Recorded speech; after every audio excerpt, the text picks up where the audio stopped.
ఎన్నికల సన్నాహక సమావేశం జరిగింది. జిల్లా నాయకులతో సమావేశమైన ఎమ్మెల్యే విజయ రమణారావు కాంగ్రెస్ ప్రభుత్వం చేస్తున్న అభివృద్ధి సంక్షేమ పథకాలపై గ్రామాలలో విస్తృత ప్రచారం చేయాలని సూచించారు.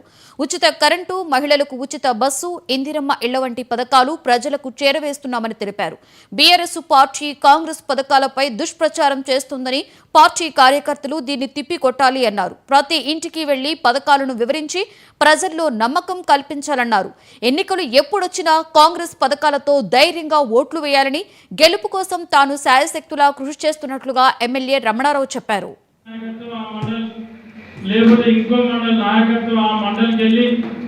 అక్కడ గ్రామ క్రియాశీల కార్యకర్తల సమావేశం వచ్చి 50 మంది 100 మంది సమక్షంలో గ్రామ కమిటీ కానీ, మహిళా కమిటీ కానీ, యూత్ కమిటీ కానీ, బీసీసీఎల్ కానీ, ఎస్సీసీఎల్ కానీ, ఎస్టీసీఎల్ కానీ, ఏ కమిటీ, రైతు కమిటీ కానీ మనం ఇప్పటి వరకు అది ఎన్నుకోవడం అనేది మనకు పెద్దపల్లి నియోజకవర్గంలో మన ఆనవాయితీ. నాకే కాదు, ఈ వేదిక ఉన్నటువంటి ఏ నాయకులు కూడా రాజకీయమైనటువంటి పద్ధతే మాకు నచ్చది. ఆ పని మేము చేయం.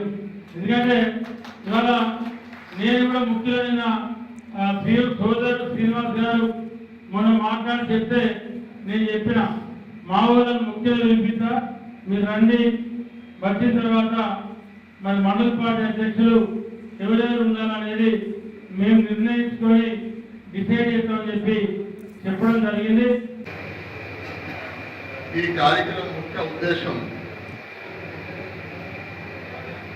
పార్టీ సంస్థాగత నియామకాలు, నిర్మాణంతో పాటు బలోపేతం, ఈ 3 అంశాలు మన ప్రియతమ నాయకులు రాహుల్ గాంధీ గారి ఆదేశాల మేరకు గుజరాత్లో గతంలో జరిగినటువంటి సిడబ్ల్యూసి సమావేశంలో ఒక తీర్మానం చేయడం జరిగింది.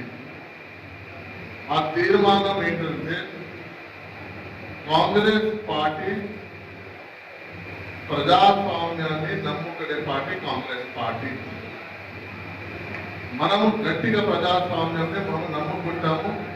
మనం రాజ్యాంగాన్ని మనం గట్టిగా నమ్ముకునే పార్టీ కాంగ్రెస్ పార్టీ.